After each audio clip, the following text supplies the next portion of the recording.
Hello and welcome, Whale family, to another episode of Maker's Place Whale, where we explore the creators breaking boundaries at the intersection of art and blockchain tech. I'm here today with Wren Weichman, aka Sir Render, which I love that name so much. Thank you. He's the creator of Satisfying Puzzle, which is the 25th all-time most liked video on TikTok, and he's also part of the Corridor Digital crew, who are doing a drop with Maker's Place right now, and we'll be talking about that today. So really excited to get to know Wren. Welcome. Thank you. I'm excited to be here. This is really cool. I'm excited to be in this NFT space, chatting with people who actually understand it and are not just flooding misinformation. And anyway, yeah. Yeah. Everyone watching this, I think right now we're all on the same page about this type of cultural impact. So I'm excited to actually talk about this. Amazing. So I have other questions for you, but as you're saying about this cultural impact, like how do you want to have an impact as a creator in this space, and with blockchain specifically? Well, with blockchain, I'm a believer in NFTs as a concept and as a technology. There's right now, this year in particular, like NFTs blew up. They've obviously been a thing for a couple years at this point. I have a lot of friends who got into it last year, and they've been having a lot of success in their careers for this. I mean, Mike freaking Beeple just got GQ Artist of the Year, last night? And yeah, that's wild. I've known Mike for years as well, and it's just like nuts how all this is blown up. So what I am about is I am just about pursuing what I love and making what I love. I am very passionate about things, and whenever I get passionate about something, I become obsessed, and I start pursuing that to the end of the earth, right? But as far as how that relates to NFTs, I don't know, or how it relates to blockchain. I think blockchain technology is completely and utterly in its infancy still. Totally. Oh yeah, the render we're looking at right now of the little house. It's one of the things we do at the Corridor Crew channel. Too. Yeah, I mean, I'm a huge Bob Ross fan. I used to watch it every day after school. Right. Having my after school snack and doing homework and stuff. So this was just, sorry, I'm getting sidetracked, but there's like a warmth to this one, but then also the way that the light is coming through the house there, I was like, it's a little bit like there's a poltergeist inside the house maybe too, but I don't know, it's just cool. Interesting. How valid interpretation. Didn't see it coming, but okay. No, but I love that piece. It's so cool. This is an example of some of the kind of stuff that we do here at Corridor, because we're a lot of us were effects artists. We've gotten more and more into CG rendering over the last few years. This is an example of something that was made in like half an hour. This is by no means, in my opinion, great. I think it came out good. I am proud of it, but it was the result of a challenge where we were trying to recreate a Bob Ross painting in CG while actually watching the Bob Ross video in real time. And it was a bit of a thing. Wild. Yeah. And I mean, I think it's amazing that people would do, could follow along to Bob Ross with actual paint. So, it's like definitely more complicated doing 3D renders. And it was it was kind of incompatible in a sense, because it's like, it's a completely different tutorial. It's more of just like a fun video excuse where we just stress out over trying to make something quickly. But yeah, so going back to my opinion of art and blockchain use and whatnot, every time I start thinking oh man, I'm behind the times, I have to remind myself wait, no, crypto, even all of crypto, going back to the start of Bitcoin, is still in its infancy, and there is no such thing as being too late right now. Granted, you want to get in earlier than later for all kinds of different things and different reasons, but that has allowed me to kind of step back away from the FOMO, that can, because when you see people making a lot of money selling NFTs, it's hard not to feel a certain degree of FOMO of oh man, I could be doing that too. What am I doing with my life if I'm not doing that? And I have found solace in just kind of settling down with accepting what I want in life, which is just to pursue novelty. That novelty, it comes down to novelty is the thing that I pursue most in all of the work, the creative work that I pursue. And you know, if someone's already done a video or a concept or something, it instantly makes it less interesting to me to pursue and try to do something. I'm always trying to find some sort of edge that makes something original, makes something slightly different at the very least to what other people have done. And this year, that has meant a lot more CG rendering. I got a new computer at the beginning of the year that has become an enabler. I hadn't realized how much I was starting to not do artwork in the CG space because of my computer that I built in 2013 had gotten pretty old, and I had upgraded it like a couple times over the years, but it was an ancient relic, and I hadn't, and that was the thing. It still worked. I was still able to do work on it, but I hadn't realized until I got a new computer that because it was slowing down more and more over the years, I was going to that less and less. I was even trying to make stuff less and less. And it wasn't until I got a new computer that was, you know, a modern PC that I started making more art this year. And it was honestly like something I couldn't have anticipated. It became like, I call it an enabler because it started enabling all these sort of creative CG things that I was starting to pursue. Like, oh yeah, I'll just open up Cinema 4D and just like play around for like an hour or two, just like experimenting. And next thing I know, I've like made this thing. And then I'm like, hell yeah, I'm proud of that. That is cool. You know, post it online. I'm excited about it. Stuff like that. Yeah, like you're showing this. Yeah, like this specific shot right here of the. It's so simple. It's like not really that advanced. It's more of like a VFX test than anything. It's like. It's also very easy to compare yourself to other artists online. You see other amazing artists and putting out incredible work, but the work that they're doing is the same kind of work that I'm doing in terms of like, we're still rendering stuff out of Cinema 4D, rendering it with Octane render, using similar assets, using similar tools. There's not really any reason that they can do something that I cannot, other than the fact that they're awesome artists. And so yeah, it's easy to kind of fall into the trap of comparing yourself to others, of feeling like you're missing out on whatever bandwagon is currently on the road today. And I have had to just kind of reach this point of agreement with myself that I only care about what I can do and whether or not I am pushing myself beyond the limits of what I thought I could do. Because that's how you grow as an artist, is being able to kind of do stuff like that. And so yeah, what I'm getting at is I started doing a lot more rendering this year, and and because of all that enabling factors, I feel like my skill set has dramatically improved this year just from the CG aspect of things. Like I was already like happy with my skill set before now. I got by making videos, but it's been great this year for me. In spite of other setbacks, I've had injuries. I just had a car accident. I had random different things going on. But in spite of all of that, this has been a good year. So I can't complain. I was gonna say, you know, I saw this animation of the one wheel, and then I saw another post that you had. I hate to bring up a negative thing, but you had been in an accident where you shattered your clavicle riding one of these one wheels. How are you doing? Are you have you recuperated? I mean, yeah, so that is a long story in and of itself that I don't have to go into. The short answer is that I actually injured myself twice. 2 different unrelated accidents. One broke my shoulder and went to the doctor, got an MRI, started getting surgery planned out for that. But then in the middle of planning surgery, I broke my collarbone, both on one wheels.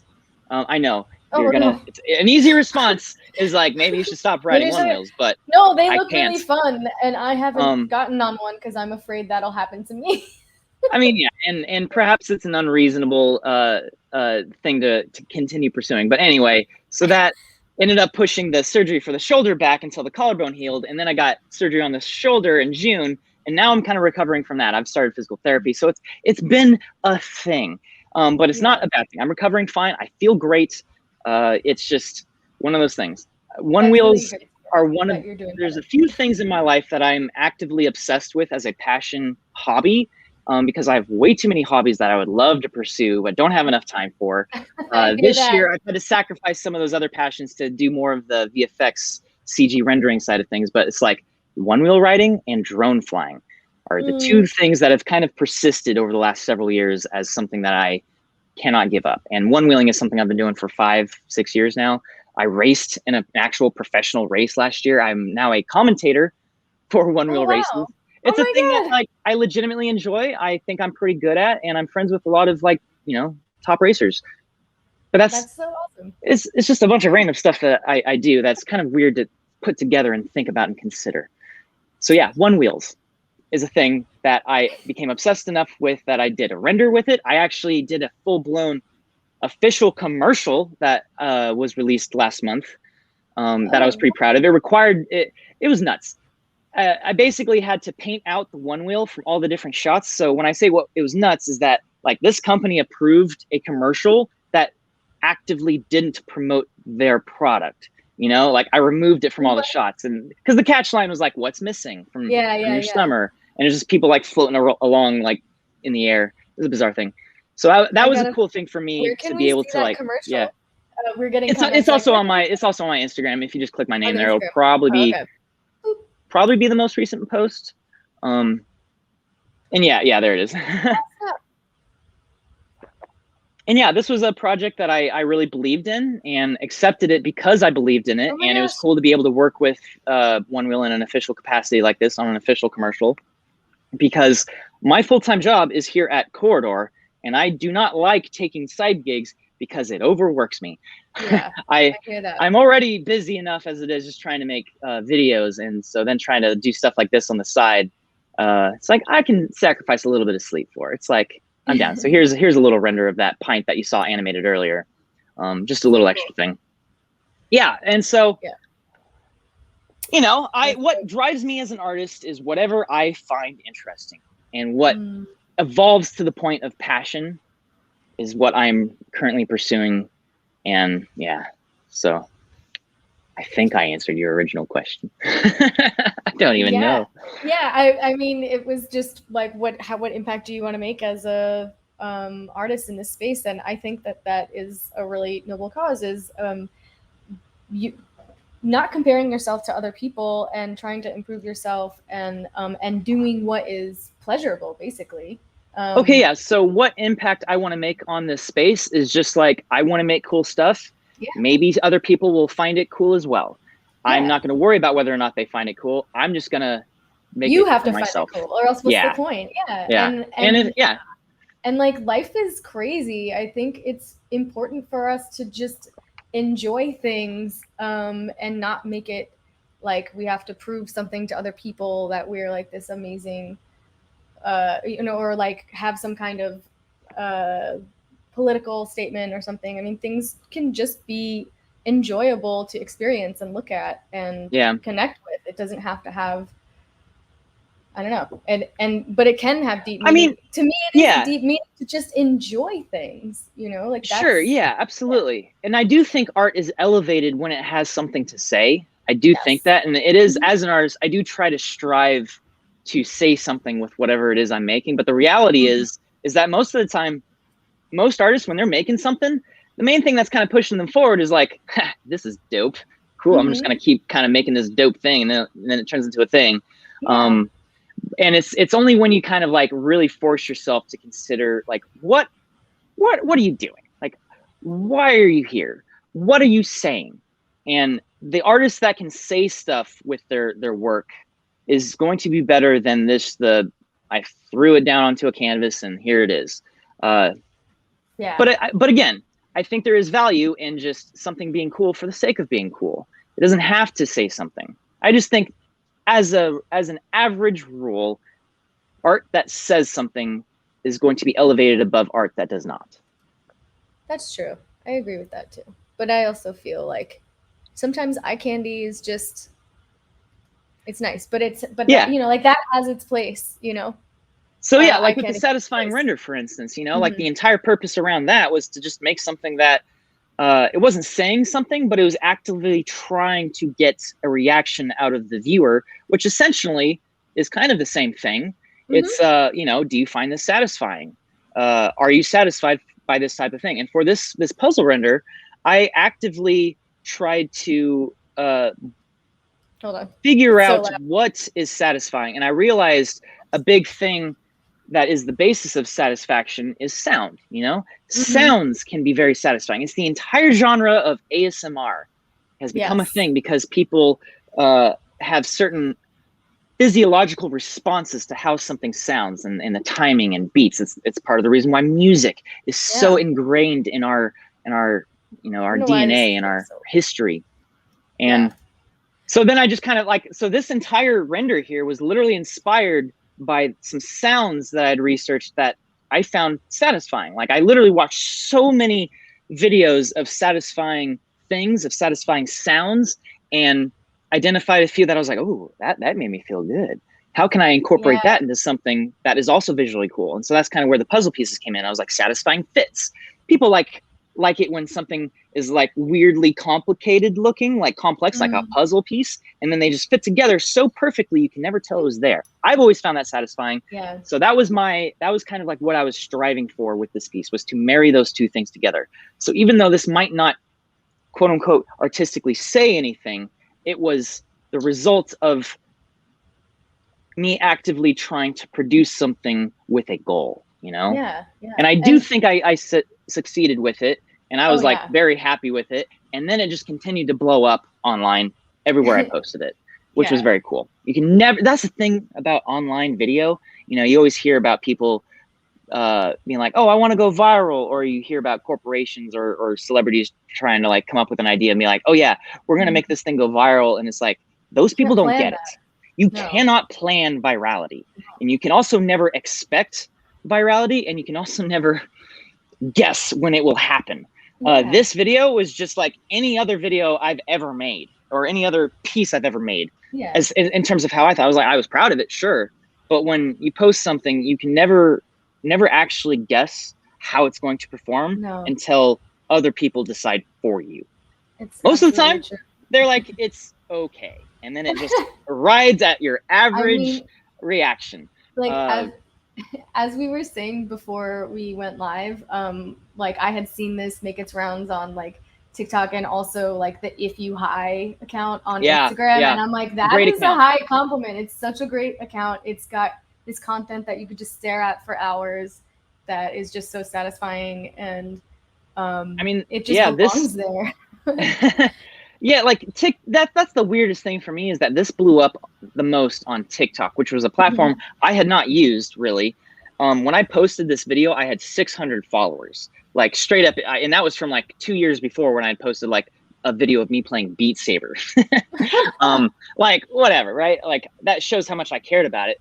But 3 weeks after posting this video, I had 1 million followers on TikTok, and suddenly it was now enough of a thing that I had to acknowledge it. It was just like, it was such a mind-blowing thing. And I'm used to getting views, which I hope doesn't come across as like egotistical or whatever, or, you know, I don't know what the word is, like, oh yeah, I get views. It's you're like part of a project that, you know, you've got attention, and you've been doing this for a long time. So yeah, we've been making YouTube videos for 10 years now. And for a large chunk of that, we've, you know, our videos have been getting, I mean, across just 2 channels, we have 2.5 billion views on YouTube. Wow. And it's like, you know, I've been through every possible scenario of what kind of response you can get to a video. I've had videos go viral that you thought would go viral. I've had videos go viral that I never expected to go viral. I had videos that I put so much time and effort into go live and completely underperform. You know, and I've had videos that like, you're like, and it goes up and everyone else is like, cool. It does average. It's like, it is what it is. And so I've gotten to this point where I don't really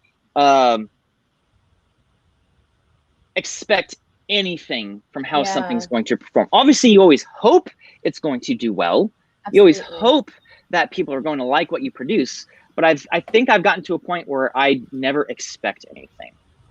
Yeah, and that's such a hard place to get to as an artist too, because yeah, and just not being attached to what you create and how people will receive it, but just enjoying the process of what you're creating and knowing that you feel proud of what you put out or that you enjoy Yeah. putting it together. I think that's the most important thing, and I think that's a good thing for anyone, even people who don't consider themselves an artist. I think that that's just an important way to live a happy life, is to not have expectations of how people are going to receive you and just enjoy what you're doing, enjoy the process. Yeah. Yeah. And I think that's also just way healthier in general for mental health. You know, that's another thing. I'm also very used to seeing criticism about my work, and I don't care about criticism of my work. When it starts getting personal, that's when it's a little harder to ignore. Yeah. And I'm also just very susceptible to, you know, I think all humans are susceptible to criticism at a personal level. And it's, even after 10 years and 2.5 billion views, I'm not immune to it. You know, I say that I've gotten tough and I've learned how to deal with it and brush it off in ways that I've gotten better at, but it doesn't mean it's easy. It doesn't, I mean, I don't mean to make this out to be a bigger deal than it is. It's not, but it's like, you know, I've been on the receiving end of a lot of like hate due to various random things over the years of public perception, their perception of what the situation that I'm in is, or what they think we should do. And yeah, I don't know why I'm going down that avenue. It's just like, the thing about NFTs, and it's something I've noticed, is that there's a huge amount of mental health issues around it because of the FOMO I was listing earlier, the comparisons, but also just, you know, NFTs, and to a lesser degree, crypto, is very misunderstood by the public. You know, the vast majority of people, if they know about crypto at all, if they know about NFTs at all, it's because they saw a headline on, I don't know, insert website here, Vox, Mashable, I don't know, whatever, a YouTube video, for instance. And they maybe either saw the headline and maybe even read the article and maybe read a second article. And now they think they know everything about NFTs and the environmental impact of all of that stuff. Right. You know, and I was actually going to, so we did a video with Mike Winkleman, Beeple, earlier this year, before his giant Christie's sale. This is what I wanted to ask about this experience. Oh yeah, okay. Yeah. So that was a cool thing, you know, like beginning of the year, we were starting to really see NFTs take off, and you know, we were getting excited about, like, this is something we should do. This is a really cool idea for technology, because the idea of being able to add tangible scarcity to something that is inherently unscarce was a really cool concept. And so right away we were super into it. And you know, I've known Mike for you know, a few years at this point, and I wasn't the one to hit him up this time, it was Clint's, but basically we got this dialogue going. I'm like, hey, you want to come over and do another render challenge with us? We had done something in the past, and this time maybe we can like make an NFT for it, and all proceeds go to charity. So it's not, there's none of this like awkward, like us trying to piggyback on his success for our own personal gains. We wanted to be clear that like, this is going to go to a charity. It's going to go to a specific charity, not just like direct vague, relief. like, Correct. It was direct relief, right? For COVID and stuff like that. Awesome. And so, and we were like super down for it. We loved the idea, and he was down for it. He came over. Of course, he has his whole shtick of like basically being kind of an asshole. And we all found it hilarious. All of us in the studio, we were just, you know, we found it really amusing. But then, you know, when you look back on it, and especially with certain like editing kind of choices that were made, it ended up not really eliciting the type of response that we would have expected. There's a lot more negative reactions to that video and that experience with Mike than we would have expected. You know, he came across a little bit more coarse and abrasive and dismissive than he actually is. Mike is actually a very caring guy. You know, he's also a very Beeple guy. You know, not anyone can just be Beeple. So obviously there's a certain degree of weird, crazy uniqueness to him that is, you know, you can't get around. 12, 13 years every single day and do 3D renders like without a break. So yeah, I was like, So it takes was a special surprising brain. for us. You know, it was kind of eye-opening because we viewed it through a certain lens, and it was our failing to view it under the lens that the audience ended up That somewhat might kind of see. seeing it as like, oh wow, this guy, oh, so he made a few $1 million on a couple NFT sales, and now he's holier than thou, and like all this stuff. And so that was a bit of a surprise for us. And also we did this whole kind of like breakdown around like what NFTs are. It was this big launch for that weekend. And I had made this declaration in this video that I will make a video in the future talking about the environmental impact of NFTs, because my background is actually an engineer. I have an engineering degree.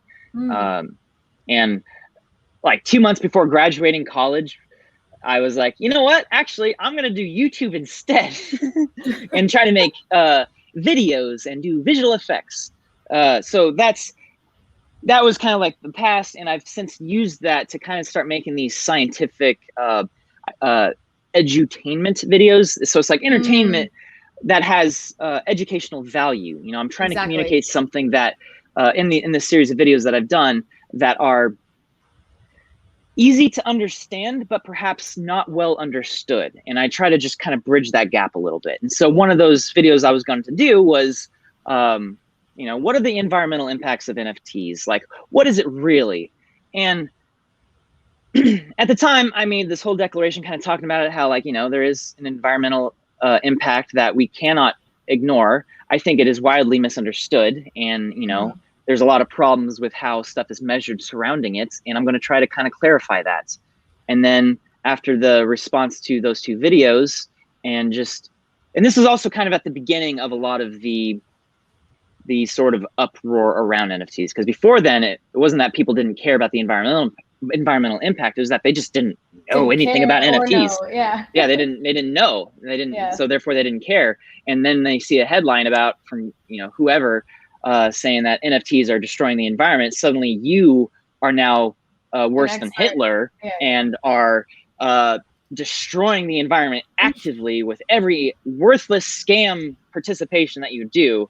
All the insert terminology that is so often used. And for me, it kind of came down to a point of my own personal mental health. Like I was starting to be too, like, because I literally could not mention those 3 characters NFT on Twitter without having like 30 responses from people expressing their disappointment in me as a person, expressing how they cannot continue following any of my content if I'm to actively destroy the environment like this. How could you? How dare you?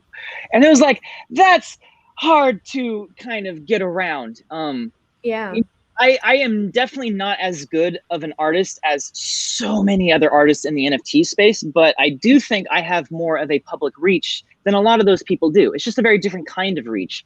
And so I think it became a thing that I had to basically actively step back publicly and just kind of like consider, because I realized maybe this was a hill I didn't really want to die on. I didn't actually know what the true environmental impacts of NFTs were, because I wanted to be honest. You know, I want to be honest with myself. I want to be honest with whatever research I do and whatever calculations I make. And the more and more I looked into it, I realized this was a very complex topic to totally cover in a way that adequately explains the situation. And I realized that, you know, it was like trying to fight off a zombie horde. I was putting so much effort into convincing individual people of things, and I'm, you know, maybe I make some progress in that front. And then there's more. There's always more. People behind me. And so I decided to kind of just like let the NFT community kind of mature on its own. They don't need my help here. And, you know, perhaps it's the coward's way out. I'm not exactly sure. It has been a lot for me to handle this year. Because I also feel a bit of a responsibility. You know, I have this reach. I need to use this to help strengthen the community, to help make this a thing. Because I do believe that in the future, NFTs are going to be so common, no one thinks about it. Right now, the problem is just the way proof of work is done. It is, you know, it is wasteful in energy, and most of crypto energy right now is sourced from non-renewable sources. And you know, that is getting better every year. And of course, proof of stake is right around the corner, and that's a fraction of a percent of the energy usage, pretty much null and voiding any sort of environmental impact arguments. But at the same time, I am constantly surprised by all of this type of rebuttals that I get and that I see to any, like, right when I think I have the most flawless argument, I will see a rebuttal that I didn't exactly anticipate and also have no idea how to respond to. Yeah.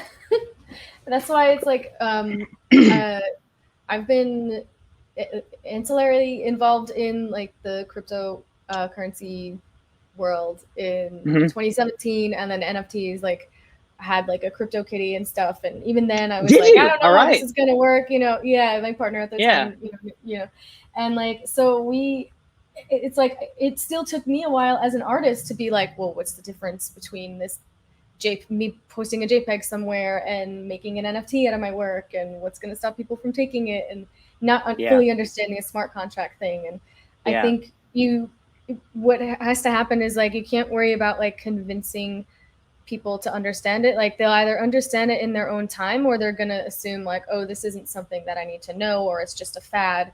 And and then you have people that are just like, this is a terrible thing, and there's an environmental impact that is not. And I was never going to convince them anyway. But you're not gonna, like, you're wasting your energy on that. And it's just like, instead of like trying to prove that it's not as bad as they think it is, it's like, you could spend time like bringing in the people who are curious and like onboarding them.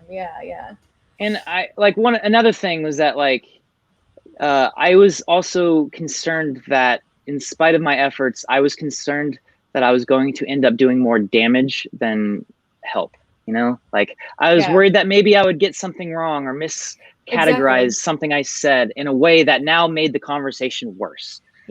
I was afraid of making it worse.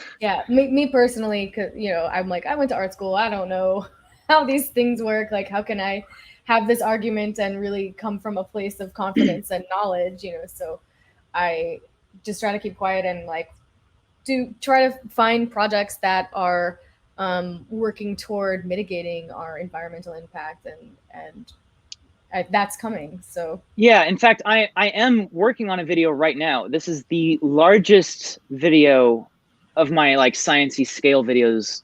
It's the largest one I've ever done.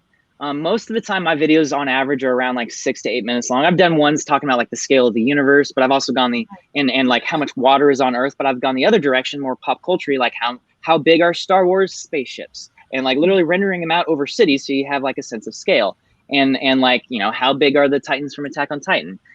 This video is one that I started writing like 3.5 years ago. It was one of the first like scale videos I started working on, but it ended up being very difficult to write.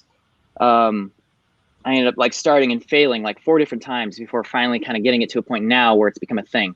But it's now so big that it's, instead of an average time of like 6 to 8 minutes, this video is 23 minutes long. And it's a video kind of talking about climate change. On the surface, it's about how many solar panels could power the world. And and then you get into it and you realize, oh, energy is actually very complex. Most people think of energy as, when they think of energy, they're actually thinking of electricity. And electricity only accounts for like 20% of our actual energy consumption. And, you know, and yeah, kind of taking it from there. And so ultimately this video is actually more about climate change and kind of an advertisement for electricity, because electricity is like high quality energy, whereas like most of the energy we use today, you know, burning coal, burning gasoline in our cars and stuff like that, that's all heat, and that's all low quality energy. And so I realized more and more going into this video, it's like, okay, to talk about this, I need to provide context by talking about this thing. But to talk about this thing, I need to provide context for that. It's a whole so I have to talk about this other thing. And next thing I know, there's all these things that I would love to talk about, and I have to only choose 10% of them and do it in such a way that is streamlined and entertaining. And that has been the struggle. I can make an hour-long video essay talking about all these things in detail, but what I am hoping to do with what the artwork I do is, it has to have mass appeal. You know, it's one thing to make art It's another to make videos that are very niche, right? A lot of what I do is like, I'm trying to do stuff in a way that makes things approachable for people who are not part of it. You know, one of our things years ago, my friend and coworker at the time, Carmichael, his whole thing was like, every time I started getting technical, which I go ranting about technical things and not realize that the person across from me is just like rolling their eyes back, completely lost or not caring. Yeah. His whole thing was that, like, take a step back, reword that so that Joe from the gas station down the street will understand it. You know, like, people who, you know, may not understand this stuff. You have to word it and phrase it and make it approachable in a way that everyone can. And so a lot of what fuels what I do in terms of like the meaningful stuff beyond just like the cool artwork and whatnot, the stuff that I am passionate about is communicating scientific concepts in entertaining ways, and broadening people's understanding so that they can walk away with something that has added value to their life in a way they perhaps don't appreciate or are conscious of yet. Yeah. I mean, it's like, that's what I hope. And so for this video about solar power, it's a video talking about the sort of like big picture concepts that are needed to solve this climate crisis that we're in. You know, we got to get everything, we have to electrify our energy so that it's all electric, so that we can then source it with renewable energy, because most of our energy is not even compatible with solar panels or wind energy or any of that stuff. And then we have to store it. So I have this whole thing talking about batteries and the concept of energy storage, and it has ballooned into this whole thing. It's been a little overwhelming. And that's going to be, but that's going to be on the Corridor Digital YouTube? That'll be on the Corridor Crew YouTube channel. On the Corridor Crew YouTube channel. It'll probably be titled something along the lines of like VFX artist reveals how many solar panels could power the world, or something cliche like that at this point. We'll see. I don't know. We haven't figured out marketing for that yet. And by marketing, I mean, like, you know, title and thumbnail. It's a thing we have to consider on YouTube. Yeah. So that is kind of the closest I've come to addressing the environmental impact of NFTs. And I don't actually currently even have any line in this video around crypto or NFTs. I tried, and I kind of... It just would be a whole other rabbit hole. It would be like another 20-minute video at least. Yeah, it could be. And it's like, I could have a throwaway line of like, oh, and technically the amount of energy used from Bitcoin is only like 0.1% of all the electricity, which is only like, you know, 20% of all energy, yada, yada. It's a minuscule percentage of the whole energy problem. And first off, those are numbers I made up off the top of my head right now. Do not fact check those, because they're not. Yeah, made them up. But secondly, let's say I did do the research on it, and I did in the past. I just don't remember the numbers I came up with. What am I saying by mentioning it?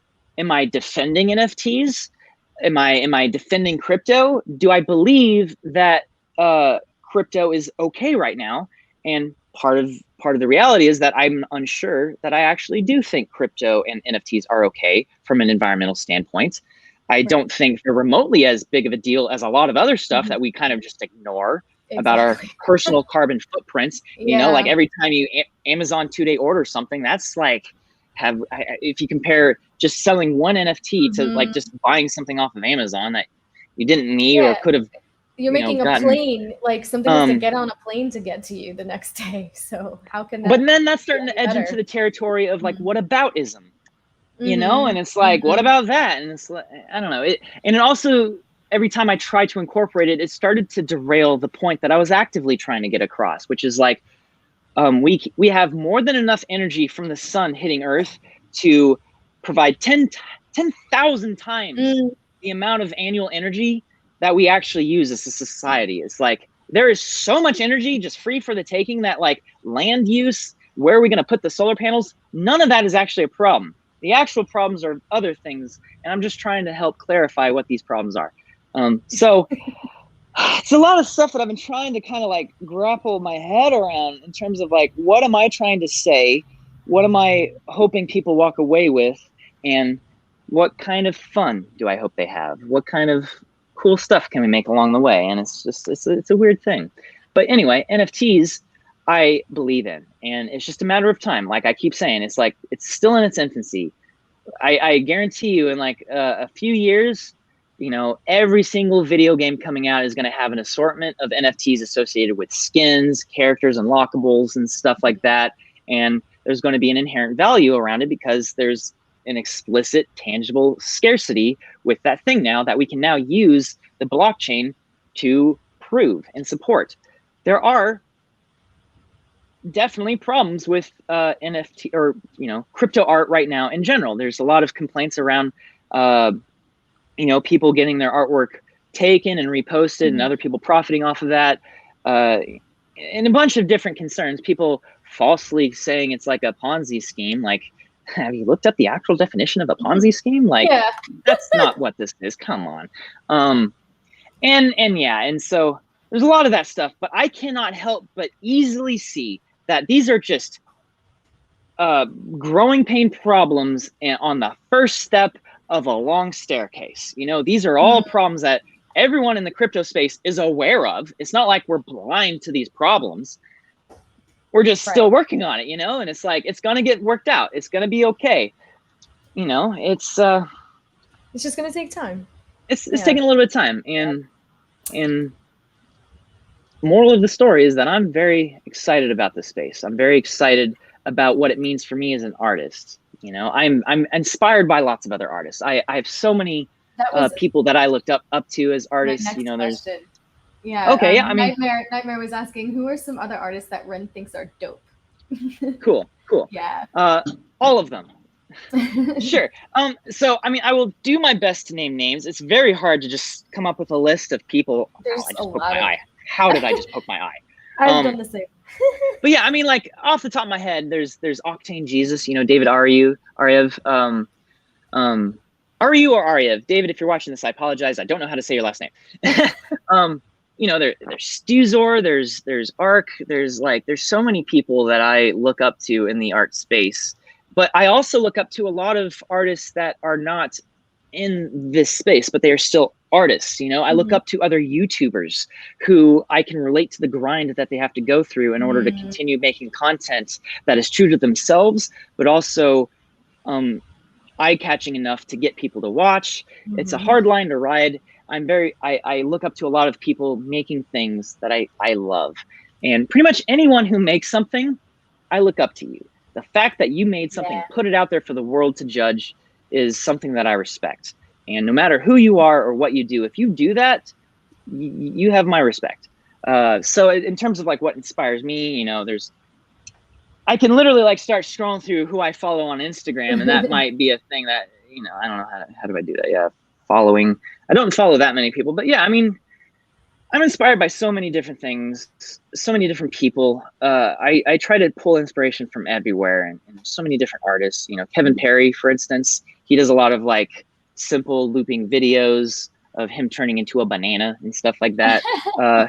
You know, Peter, like I'm inspired by my coworkers, Nico, Sam, everyone that I work with. I honestly believe in the team that we have here. And I think everyone here is not only like dope people, but they're dope artists, and they've got the right kind of mindset, you know. God, I mean, so many YouTubers, so many different artists who do CG stuff. I'm just trying to, late night renders, Reed, you're cool. I can literally spend the next 10 minutes just going through my Instagram feed of pointing people out. I think that'll be not a great use of time. No, but I mean, that's awesome that, because a lot of the time people are like, I'm blanking on names, which also happens, and I totally understand that, being put on the spot, like, who do you love? And you're like, but it's awesome that you were able to name so many people. So. I'm trying, yeah. I see a question about what I think about on-chain storage versus referential to IPFS or something else. And this is starting to get into the territory of being beyond my technical knowledge currently. And so I cannot actually fairly judge the difference between the two. But I do believe in theory that an NFT should actually hold the artwork stored on the blockchain. In theory, I believe that's how it should be done. Currently, that is completely unreasonable with how the blockchain works, the storage requirements, and of course energy requirements for that sort of thing. So right now, IPFS referencing something on a server is the best way to do it right now. There are inherent problems, you know. It's like it's not infallible to hacking. It's not infallible to the server going under, and now you don't have the reference points for that JPEG that you purchased anymore. And there are I categorize that under the challenges that we have yet to actually solve yet. You know, one day in the future, again, I don't actually understand the actual technical limitations here, but I do believe in theory that our art should actually be stored on the blockchain. The NFT should be the piece of art, not just a receipt pointing to a server somewhere that's housing that JPEG and all that stuff. Like, I understand that the actual NFT stores the metadata and the title and the words associated with it, and stuff like that. But not. I do not see these as problems that we can't solve. I believe they will be solved sooner than later. I don't think it's worth worrying about right now. Or stressing over, I should say. Yeah. So just getting back to the drop that's happening today with Corridor Digital's Satisfying Render Challenge. So I think it's awesome that there's only a couple hours left on these guys. Oh gosh, yeah. I've not even really been tracking it today either. I watched it a little yesterday and I was like, cool. Yeah. I've just literally not had a moment to sit down and actually, like, you know, because I don't know if maybe your drop is breaking Maker's Place or if it's just my internet connection today, but it's like it was loading better earlier when I pulled this up. So I don't know if, I mean, I hope it's breaking Maker's Place. It. I mean, I don't actually hope breaking, but like, no, I hope it's doing well. Obviously, I hope it's doing well. No, this is a you know, a thing, because this is a corridor drop. This is not a Wren drop, even though they're two of the pieces are mine that I am very proud of and care very deeply about. But, you know, I made them for corridor. They're corridor pieces, and I'm proud of that as well, you know. But this is something that you know, Corridor and I came to an agreement on. We are splitting the proceeds from these sales, and oh my God, this could not have come at a better time, because I just got in a car accident a week ago. My beloved car that I was in love with was considered a total loss. I found that out like a day or two ago. I'm just like, oh, great. And I don't want to go into it because it's like, who cares about whatever sort of, you know, financial inconvenience I'm in right now. But this will, whatever this sale does, it's like, it's I'm sprinkling fairy dust. If anyone who puts, like, seriously, this, like, I don't know how to show my gratitude better than just like, dang guys, this is like, this is more important to me personally than it normally would be. Oh, well, I'm kind of, I'm not exactly coming out of this financial situation nicely. That this is everything, gives you everything that you need and more to get through this time, and hopefully replace the car that you loved too. I mean, hopefully, Yeah. And yeah, there's like other things in my life that I'm trying to save up for, and it's like, you know, like, it'd be nice to own a house one day. Yeah.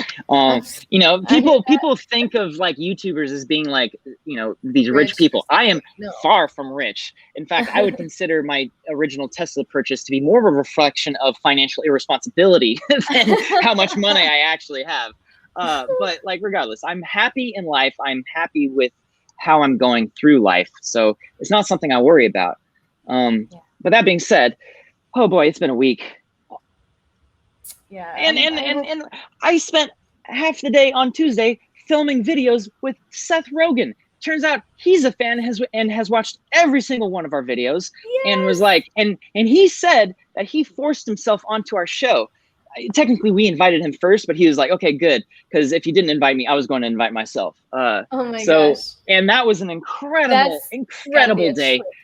People always think of Seth Rogen as like this stoner stereotype dude, but that guy is way smarter than you realize. He is incredibly sharp. I mean, he's a very prolific producer. People don't realize what a producer does. Like, he has been in charge of so many multi-dozen $million budgets over the last 2 decades that, like, yeah, you have to be very capable in order to do that sort of thing, as opposed to just laughing at really raunchy jokes while getting super high. Yeah.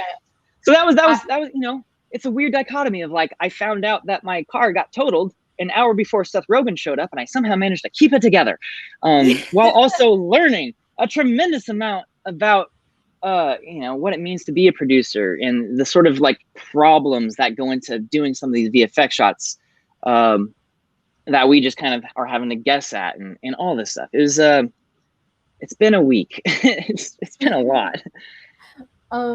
I mean, I'm glad that you had the highlight of filming with Seth Rogen, though. That definitely takes the sting out of it, I would say. And at the end of the day, the sting that I'm talking about is just that. It's a sting. I already feel bad about even mentioning it at all, because it's meaningless in the large scope of things. Everyone was okay. I was okay. There was no one hurt. It could have been worse, obviously.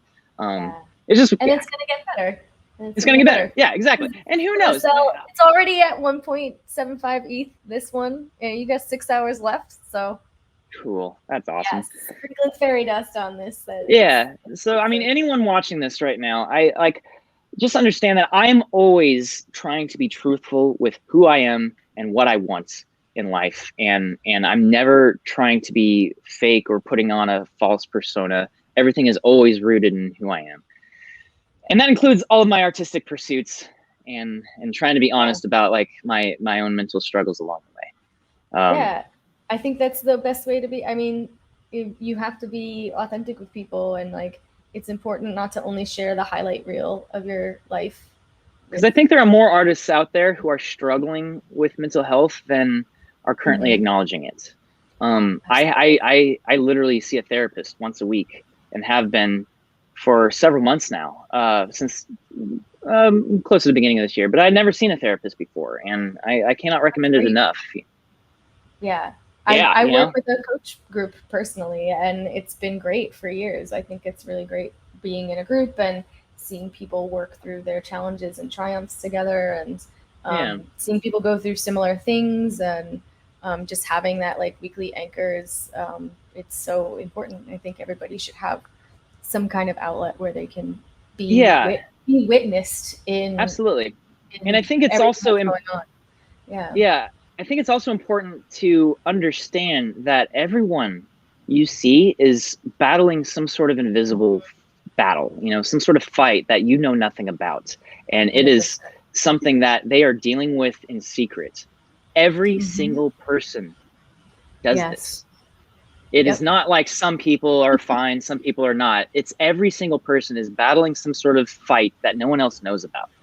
And the sooner you understand and can empathize with that concept, I think, and not you, I'm just saying, like, the more we collectively can kind of acknowledge and accept that we are all battling these invisible battles, I think will, you know, it'll lead to a nicer society. And I don't want to get into talking about what I believe to be the current state of society right now.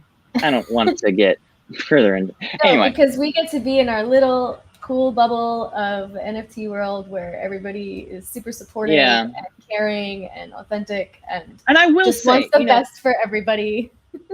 Props to the NFT community. They are a cool community of tight-knit, respectful, good-natured people. Yeah. You know, I think that's a byproduct of people who are into art and culture and into being early adopters of futurist technology.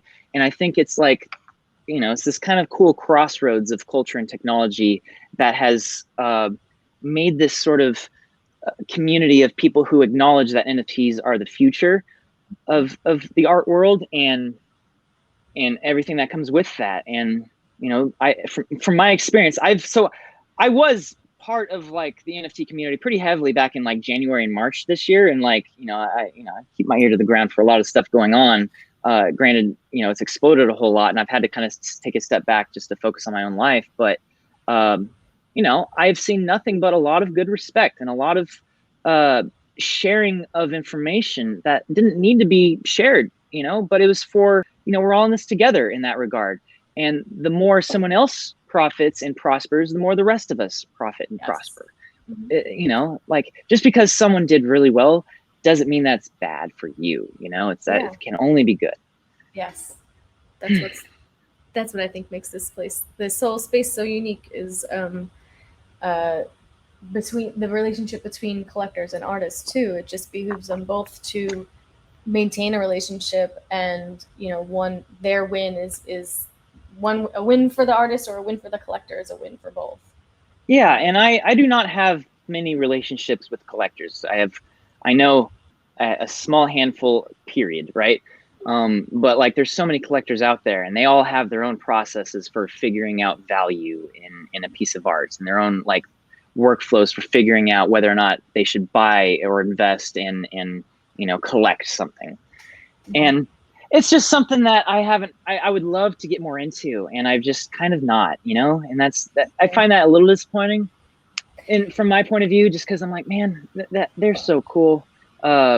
Artists are cool, you know, collectors are cool too, but the artists are the ones who are the real cool ones. Of course. And hopefully I don't we insult wouldn't, any collectors.